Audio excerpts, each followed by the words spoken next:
चलिए तब हम लोग पिछले क्लास में जहाँ तक छोड़े थे अब हम लोग जनसंख्या को वहाँ से आगे शुरू करते हैं और आज पूरा का पूरा इस चैप्टर को कंप्लीट कर देंगे। ज़्यादा नहीं है, 2 से 3 पेज बचा है। ठीक है, उसको कंप्लीट करने के बाद आपका जो क्लास 9th का ज्योग्राफी है वो कंप्लीट हो जाएगा। उसके बाद मैं फिर क्लास 10th का ज्योग्राफी पढ़ाऊँगा और जब 9th और 10th का ज्योग्राफी कंप्लीट हो जाएगा तो मैं ज्योग्राफी एनसीईआरटी का सिर्फ प्योर जो निचोड़ होता है, पॉइंट वाइज जो बुलेट पॉइंट कहते हैं, छाँट करके 1 से 2 पेज में, मान लीजिए एक चैप्टर है, जो आपका एक चैप्टर पढ़ रहा है 7 पेज 8 पेज में, मैं वो नोट्स दूंगा। ठीक है, नोट्स मैं वीडियो के थ्रू करवाऊंगा, तो वो नोट्स सिर्फ आपका 1 से 1.5 पेज में एक चैप्टर कंप्लीट हो जाएगा। और उससे बाहर आप किसी भी एग्ज़ाम में बैठते हैं, अगर वो एनसीईआरटी रिलेटेड अगर वो क्वेश्चन पूछता है तो समझिए कि आपका 80% क्वेश्चन आपको वहीं से देखने को मिलेगा।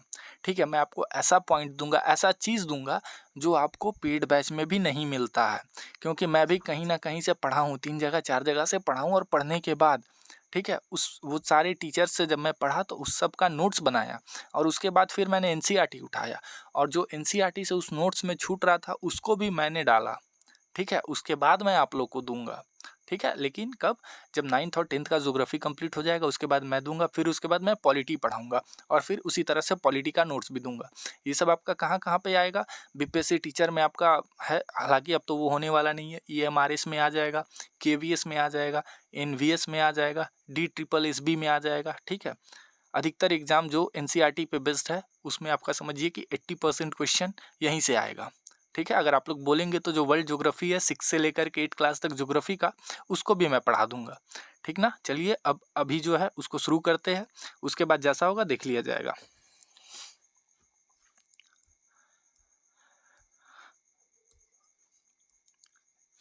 जनसंख्या वृद्धि एवं जनसंख्या परिवर्तन की प्रक्रिया। जनसंख्या एक परिवर्तनशील प्रक्रिया है। आबादी की संख्या, वितरण एवं संगठन में लगातार परिवर्तन होती है। यह परिवर्तन 3 प्रकार की होती है: जन्म, मृत्यु और प्रवास। ठीक है, जनसंख्या में देखा जाए, क्वेश्चन आता है, ये आपको क्वेश्चन ऑब्जेक्टिव, मैं भी एग्जाम में बैठा हूँ तो ये क्वेश्चन मुझे मिला है कि जनसंख्या किस पे निर्भर करती है। जो जनसंख्या है, जनसंख्या परिवर्तन किस पे निर्भर करती है? तो जन्म, मृत्यु और प्रवास पे निर्भर करती है। ठीक ना, आगे बढ़ते हैं। जनसंख्या वृद्धि के बारे में हम लोग पढ़ेंगे। जनसंख्या वृद्धि का अर्थ होता है किसी विशेष समय अंतराल में, जैसे 10 वर्ष के भीतर किसी देश राज्य के निवास की संख्या में परिवर्तन। देखिए, ये आपको बोल रहा है कि जनसंख्या वृद्धि का मतलब होता है किसी विशेष समय पे वृद्धि। वो 1 साल भी हो सकता है, 5 साल भी हो सकता है, 10 साल भी हो सकता है, 50 साल भी होता है। लेकिन हमारे देश में देखा जाए तो जनसंख्या को एक अंतराल समय पर बांधा गया है, प्रत्येक 10 वर्ष में। प्रत्येक 10 वर्ष का आंकड़ा निकाला जाता है, इसलिए यहाँ पर 10 वर्ष दिया है। ठीक है, इस प्रकार की परिवर्तन को 2 प्रकार से व्यक्त किया जा सकता है। पहला सापेक्ष वृद्धि तथा दूसरा प्रति वर्ष होने वाली प्रतिशत परिवर्तन के द्वारा। देखिए, इस परिवर्तन को 2 तरह से बांटा जाता है, हालांकि वो उतना कुछ खास नहीं है, ये आप लोग देख लीजिएगा। प्रत्येक वर्ष या एक दशक में बढ़ी जनसंख्या कुल संख्या में वृद्धि का परिमाण है। पहले की जनसंख्या जैसे 2001 की जनसंख्या को बाद की जनसंख्या जैसे 2011 की जनसंख्या से घटाकर इसे प्राप्त किया जा सकता है।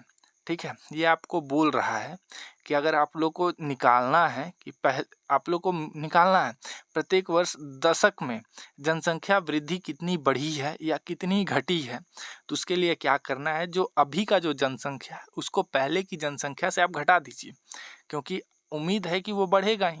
ठीक है, तो आप जैसे घटाइएगा, जैसे कि अभी 2025 है, 2025 वाला जब जनसंख्या होगा, जनगणना होगा, हालांकि 25 में नहीं होगा, वो 27 में होगा, जब होगा तो आप उसको 2011 से घटा दीजिएगा, तो इससे आपको पता चल जाएगा कि जनसंख्या में वृद्धि हुआ है कि कमी आई है।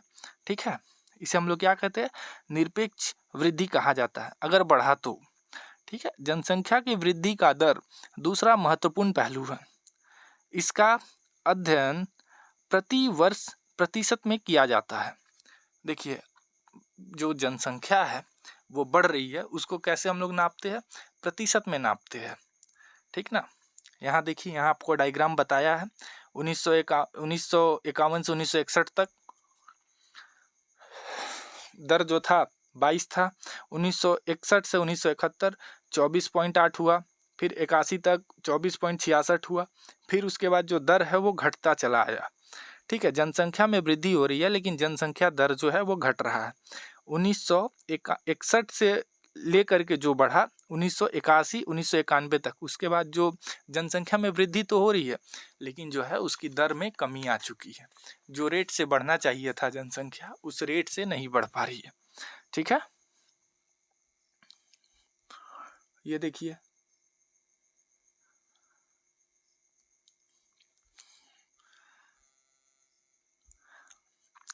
प्रतिवर्ष 2% वृद्धि की दर का अर्थ है। देखिए 2% वृद्धि का अर्थ का मतलब क्या हुआ कि 100 है, 100 में आज जो 100 है वो 1 साल के बाद 102 हो जाए तो उसको हम लोग क्या बोलेंगे कि 2% की वृद्धि हुई है। 100 में 2% की वृद्धि हुई है जिसके वजह से 100 से वो 102 हो गया है।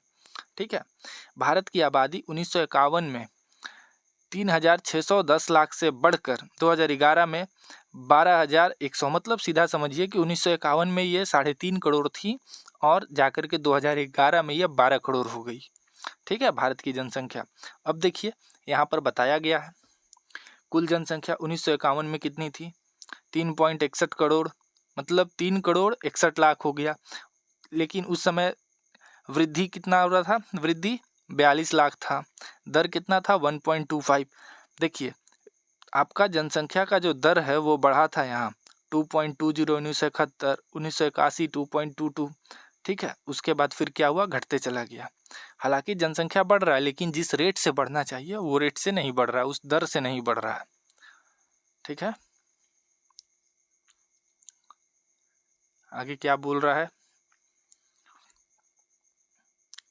ये बोल रहा है चित्र में देखिए दर्शाता है कि 1951 से 1981 तक जनसंख्या की वार्षिक वृद्धि दर नियमित रूप से बढ़ रही थी। यह जनसंख्या में तीव्र वृद्धि की व्याख्या करता है जो 1951 में 3.5 करोड़ से 1981 में 6.5 करोड़ हो गई, 7 करोड़ के लगभग हो गई। आपको बता रहा है कि जो 1951 में था वो 3 करोड़ 6 लाख था और जा करके आपका 1981 में 6 करोड़ 8 लाख के लमसम हो गई। ठीक है, यहाँ देखिए ये कह रहा है कि सारणी 6.1 में पता चलता है कि वृद्धि दर में कमी के बावजूद प्रत्येक दशक लोगों की संख्या में नियमित रूप से वृद्धि हो रही है। ऐसा क्यों हो रहा है, मान लीजिए 3 आदमी है, 3 से वो बढ़ेगा, फिर उसका होगा, उसका बढ़ेगा, तो ये तो आप लोग समझ ही रहे हैं। ठीक ना, किंतु 1981 से वृद्धि दर धीरे धीरे कम होने लगी है। इस दौरान जन्म दर में तेजी से कमी आई है। ठीक है, ये कह रहा है कि जो रेट है वो आपका कम हो गया लेकिन जन्म दर जो है उसमें थोड़ी कमी आई है। लेकिन केवल 1990 में कुल जनसंख्या में 1,820 लाख की वृद्धि हुई है। ठीक ना, हालांकि जन्म दर में कमी आई है लेकिन 10 साल में क्या हुआ है, वृद्धि हुआ है। कितना, 1 करोड़ 8 लाख का लमसम वृद्धि हुआ है। इतनी बड़ी वार्षिक वृद्धि इससे पहले कभी नहीं हुई थी। ठीक है, इस पर ध्यान देना आवश्यक है कि भारत की आबादी बहुत अधिक है। देखिए वृद्धि भी हो रहा है। देखिए हम लोग को यहाँ पर बुक में कह रहा है कि बहुत कम जनसंख्या वृद्धि हुई है लेकिन हम लोग के सामने पड़ रहा है क्या, 1 करोड़ 80 लाख के आसपास पड़ रहा है। तो आपको बता रहा है कि भारत की जनसंख्या भी तो अधिक है ना। 2 आदमी पे 4 आदमी पे भी अगर एक बच्चा होगा तो वो कहीं ना कहीं 4 करोड़ है, तो 4 करोड़ में 3 करोड़ 6 लाख तो था, तो उसमें 1.5 करोड़ बढ़ गया तो वो कोई बड़ी बात नहीं है। ठीक ना, जब विशाल जनसंख्या में कम वार्षिक दर लगाया जाता है तब इनमें सापेक्ष वृद्धि बहुत अधिक होती है। ठीक है, जब 10 करोड़ जनसंख्या में न्यूनतम दर से भी वृद्धि होती है तब भी जुड़ने वाले लोगों की कुल संख्या बहुत अधिक होती है। भारत में वर्तमान जनसंख्या में वार्षिक वृद्धि संसाधनों एवं पर्यावरण को संरक्षण के निष्क्रिय करने के लिए पर्याप्त है। मतलब ये आपको कह रहा है कि अभी वर्तमान में भारत में जितना जनसंख्या है अगर देखा जाए तो कहीं ना कहीं संसाधन और पर्यावरण को खराब करने के लिए, ख़त्म करने के लिए बहुत है। जनसंख्या कंट्रोल करने की ज़रूरी है, इस बात को आपको बता रहा है। वृद्धि दर में कमी जन्म दर नियंत्रण के लिए किया जा रहा है प्रयासों की सफलता को प्रदर्शित करता है। इसके बावजूद जनसंख्या की वृद्धि जारी है तथा 2045 नहीं, ये थोड़ा पुराना बुक है, ये अभी 2023 में ही ये क्या हुआ है, भारत जो है चीन को पीछे छोड़ दिया है। आप लोग लिख लीजिएगा 2023 में ही भारत जो है नंबर 1 पर आ गया है। और चीन दूसरे स्थान पर है। ठीक है, पीछे छोड़ते हुए विश्व के सबसे अधिक आबादी वाला देश बन चुका है। ठीक है, अब देखते हैं जनसंख्या वृद्धि परिवर्तन की प्रक्रिया। जनसंख्या में होने वाले परिवर्तन के 3 मुख्य प्रक्रियाएं हैं: जन्म दर, मृत्यु दर एवं प्रवास। ठीक है, जन्म दर एवं मृत्यु दर के बीच का अंतर जनसंख्या की प्राकृतिक वृद्धि। एक वर्ष में प्रति 1000 व्यक्ति में जितना जीवित बच्चे का जन्म होता है उसे जन्म दर कहते हैं, और यह वृद्धि का एक प्रमुख घटक है क्योंकि भारत में हमेशा जन्म दर मृत्यु दर से अधिक होता है। बच्चे जो जन्म लेते हैं वो ज़्यादा जन्म लेते हैं मरने की अपेक्षा में, मरने की तुलना में। ठीक है, इस बात को यहाँ समझाया गया है। अब देखिए यहाँ पर एक वर्ष में प्रति 1000 व्यक्ति में मरने वाले की संख्या को मृत्यु दर कहा जाता है। मृत्यु दर में तेजी गिरावट भारत की जनसंख्या में वृद्धि की दर का मुख्य कारण है। मृत्यु दर में ये कह रहा है कि गिरावट आने से क्या हुआ है कि जनसंख्या जो है बढ़ी है। 1980 तक उच्च जन्म दर एवं मृत्यु दर में लगातार गिरावट के कारण जन्म दर तथा मृत्यु दर में काफ़ी बड़ा अंतर आ गया है। ठीक है, इसके कारण जनसंख्या वृद्धि दर अधिक हो गई है। 1981 से धीरे धीरे जन्म दर में भी गिरावट आना शुरू हुई, जिसके परिणाम स्वरूप जनसंख्या वृद्धि दर में भी गिरावट आई। इस प्रकार के चलन का क्या कारण है, ये आपसे पूछ रहा है। हालांकि कारण कुछ नहीं, यही बताना चाह रहा है कि पहले एक समय था कि मृत्यु दर भी बहुत ज़्यादा था और ये आपका जन्म दर भी बहुत ज़्यादा था, लेकिन जन्म दर एक तरह कम हुआ और मृत्यु दर जो ज़्यादा था उस पर हमारी जो गवर्नमेंट थी उसने बहुत जल्दी जागरूक होकर के बहुत ही जल्दी निर्णय लिया, जिसके वजह से क्या हुआ कि आपका जो मृत्यु दर है वो कम हुआ। और ये आपको एनसीईआरटी, पुराने वाले एनसीईआरटी में लिखा हुआ भी था कि जो बच्चे जन्म लेते हैं उनका भी मृत्यु 6 महीना से साल भर के अंदर में जो होता था उसका भी परसेंटेज बहुत ज़्यादा था। उस पर भी आपका सुधार किया गया, जिसके वजह से क्या हुआ, कहीं ना कहीं मृत्यु दर में रोक लगी। जनसंख्या वृद्धि का तीसरा घटक प्रवास है।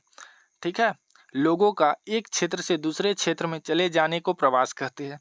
प्रवास आंतरिक देश के भीतर या अंतर्राष्ट्रीय देश के बीच हो सकता है। ठीक ना, प्रवास जो है कहीं भी हो सकता। आप गांव से शहर चले गए तो वो भी प्रवास ही आएगा। आंतरिक प्रवास जनसंख्या के आकार में कोई परिवर्तन नहीं लाता, लेकिन यह एक देश के भीतर जनसंख्या के वितरण को प्रभावित करता है। जनसंख्या वितरण एवं उसके घटकों को परिवर्तित करने में प्रवास का महत्वपूर्ण भूमिका होता है। ठीक है, कहीं ना कहीं उतना कुछ खास नहीं है, बस इतना याद रखिएगा कि 3 मुख्य घटक है, जन्म दर, मृत्यु दर और प्रवास। इससे ज़्यादा हमको नहीं लगता कि आपको कुछ पूछेगा। ठीक है, इसके नीचे भी था क्या कुछ। हाँ, भारत में अधिकतर प्रवास ग्रामीण से शहर क्षेत्र की ओर होता है, क्योंकि ग्रामीण शहर में अपकर्षण पुश कारक प्रभावी होते हैं। ग्रामीण सड़क से इसलिए होता है शहर में, क्योंकि ग्रामीण से वो लोग सड़क की ओर ग्रामीण से वो शहर की ओर कमाने के लिए जाते हैं। ठीक है, ग्रामीण में आपको उतना रोजी नहीं मिलता, लेकिन आप शहर में जाइएगा तो आपको खाने पीने का मिल जाता है, जिसके वजह से लोग क्या होता है गांव से निकल के शहर की ओर पलायन कर रहे हैं। यह ग्रामीण क्षेत्र में गरीबी एवं बेरोजगारी का प्रतिकूलन अवस्था है तथा नगर का अभिकर्षण पुल प्रभाव रोजगार में वृद्धि एवं अच्छे जीवन स्तर को दर्शाता है। यही जो मैं बात बताया उसी बात को यहाँ पे समझाया गया है। प्रवास जनसंख्या परिवर्तन का एक महत्वपूर्ण घटक है। यह केवल जनसंख्या के आकार को ही प्रभावित नहीं करता, बल्कि उम्र और लिंग के दृष्टिकोण से नगरीय एवं ग्रामीण जनसंख्या की संरचना को भी परिवर्तित करता है। भारत में ग्रामीण नगरीय प्रवास के कारण शहरों तथा नगरों की जनसंख्या में नियमित वृद्धि हुई है। 1951 में कुल जनसंख्या की 17.29% नगरीय जनसंख्या थी, जो कि 2011 में बढ़कर कितना बता रहा है, 2011 में बढ़कर 31.80% हो गई। एक दशक 2001 से 11 के भीतर 10 लाख से अधिक जनसंख्या वाले नगरों की संख्या 35 से बढ़कर 53 हो गई। ठीक है, इस चीज़ को बता रहा है कि लोग अपने रोजी रोजगार के लिए क्या है गांव से निकल करके बाहर जा रहे हैं। जो 2001 के समय में 35 सिर्फ बढ़ करके था, अब बढ़ करके कितना हो गया है, 53 हो गया है। ठीक है, अब देखिए आयु संरक्षण। जो आयु संरक्षण है वो आप लोग को पढ़ना नहीं है, एनसीईआरटी के सिलेबस से हटा दिया गया है, तो इसलिए आप लोग को ये पढ़ना नहीं है। ठीक ना। न्यू जो एनसीईआरटी छपी है 2025-26 की, उसमें आप लोग को ये नहीं पढ़ना है। आगे बढ़ते हैं। स्वास्थ्य भी आप लोग को नहीं पढ़ना है। किसी के पास बुक होगा आप लोग के पास, आप लोग मिला लीजिएगा, ठीक ना। ये सिलेबस को बाहर कर दिया गया है, आप लोग को स्वास्थ्य भी नहीं पढ़ना है। किशोर जनसंख्या आप लोग को पढ़ना है।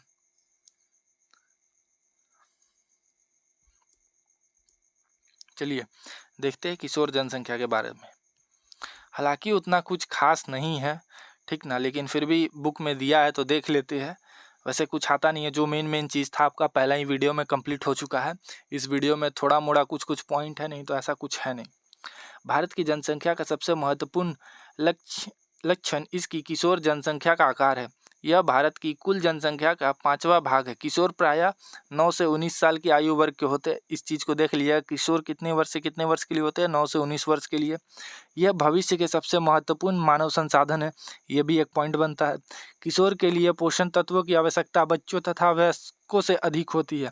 किशोर का जो पोषण तत्व की जो ज़रूरत होती है, एपेटाइट होती है, भूख जो होती है, मतलब जो प्रोटीन चाहिए, जो हमको कैल्शियम चाहिए, जो न्यूट्रिशन चाहिए, वो एक बुजुर्ग व्यक्ति और बच्चों से बहुत ज़्यादा अधिक होती है।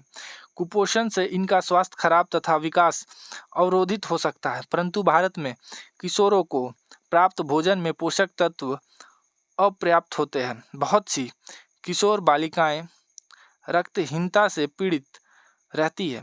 विकास की प्रक्रिया में उनकी समस्याओं पर पर्याप्त ध्यान नहीं दिया गया। किशोर बालिकाओं को अपना समस्या के प्रति संवेदनशील बनना चाहिए। शिक्षा के प्रसार तथा इनमें सुधार के द्वारा इन्हें इन समस्याओं के प्रति जागरूकता बढ़ा जा सकती है। हालांकि कुछ है नहीं, बस ऐसा ही है, तो एक बार रीडिंग डाल दे रहे हैं, आप लोग भी देख लीजिएगा। राष्ट्रीय जनसंख्या नीति।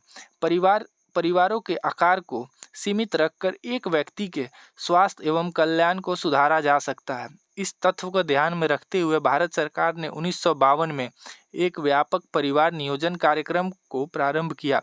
परिवार कल्याण कार्यक्रम जिम्मेदार तथा सुनियोजित पितृत्व को बढ़ावा देने के लिए कार्यरत है। राष्ट्रीय जनसंख्या नीति 2000 कई वर्षों के नियोजित प्रयासों का परिणाम है। राष्ट्रीय जनसंख्या नीति 2014 वर्ष से कम आयु के बच्चे को निःशुल्क शिक्षा प्रदान करने, शिशु मृत्यु दर के प्रति 1000 में 30 से कम करना। देखिए राष्ट्रीय, यहाँ पर एक पॉइंट बनता है, राष्ट्रीय जनसंख्या नीति जो 2000 है उसमें क्या है, 14 वर्ष से कम आयु के बच्चा को निःशुल्क शिक्षा देना है। लड़कियों का जो शादी करने का है, शादी उन लोगों को जल्दी नहीं कराना है, ठीक है। जो 10,000 जो बच्चा है जो जन्म लेता है, उसमें क्या होता है कि बहुत सारे बच्चे जन्म लेते हैं और मर जाते हैं। तो यह है कि 1000 बच्चे में अगर 1000 बच्चा है तो उसमें जो जन्म मृत्यु होता है उसको हम लोग को क्या करना है, कम करना है। कितना, 30 कम करना है, 30% कम करना है। 30% नहीं, 1000 में कम से कम 30 बच्चा को ज़्यादा बचाना है, ठीक है। व्यापक स्तर पर टीका रोधक बीमारियों से बच्चों को छुटकारा दिलाना, लड़कियों की शादी की उम्र को बढ़ाने के लिए प्रोत्साहित करना, लेट से विवाह करवाना लड़कियों का, ठीक है, तथा परिवार नियोजन को एक जन केंद्रित कार्यक्रम बनाने के लिए नीतिगत ढांचा प्रदान करना, ठीक है। क्या है एक बार आप लोग देख लीजिएगा, इतना कुछ है खास नहीं। ये राष्ट्रीय जनसंख्या नीति जो है ये भी आप लोग का सिलेबस से निकाल दिया गया है, ठीक है, तो ये भी आप लोग को पढ़ना नहीं है। अब हम लोग आगे बढ़ते, आगे क्या है, को लगता है चैप्टर आप लोग का कंप्लीट हो चुका है, ठीक है। ऑब्जेक्टिव है, ऑब्जेक्टिव देख लेते हैं क्या क्या है। विकल्पों का सही विकल्प चुनिए। निम्नलिखित में से किस क्षेत्र में प्रवास आबादी की संख्या वितरण एवं संरक्षण में परिवर्तन लाता है? तो कौन सा क्षेत्र में, प्रस्थान करने वाले क्षेत्र में, आगमन वाले क्षेत्र में, प्रस्थान एवं आगमन दोनों क्षेत्र में, इनमें से कोई नहीं, प्रस्थान एवं आगमन दोनों क्षेत्रों में लाता है, ठीक है। जनसंख्या में बच्चे का एक बहुत बड़ा अनुपात निम्नलिखित में से किसका परिणाम है? उच्च जन्म दर, उच्च मृत्यु दर, उच्च जीवन दर, उच्च जन्म दर होगा, ठीक है। निम्नलिखित में से कौन सा एक जनसंख्या वृद्धि का परिणाम दर्शाता है? एक क्षेत्र की कुल जनसंख्या, प्रति वर्ष लोगों की संख्या में होने वाली वृद्धि, जनसंख्या वृद्धि का दर, प्रति 1000 पुरुषों पर महिलाओं की संख्या। तो इसका आपका हो जाएगा प्रति वर्ष लोगों की संख्या में होने वाली वृद्धि। ठीक है, आगे बढ़ते हैं। 2011 के जनगणना के अनुसार साक्षर व्यक्ति कौन है? तो इसका हो जाएगा जिसका उम्र 7 वर्ष है तथा वह किसी भी भाषा को समझने के साथ पढ़ने एवं लिख सकता है, पढ़ एवं लिख सकता है, वो साक्षर है। ठीक है, वो देखा जाए तो एजुकेटेड पर्सन में आता है। चलिए आज के लिए इतना ही। अब हम लोग अगले दिन मिलेंगे नेक्स्ट क्लास में। क्लास 10th का हम लोग फर्स्ट चैप्टर जो है उसको हम लोग कंप्लीट करेंगे। ठीक है, जैसे 9th कंप्लीट हो गया वैसे उसको कंप्लीट करेंगे, उसके बाद आप लोग को फिर नोट्स देंगे। ठीक है।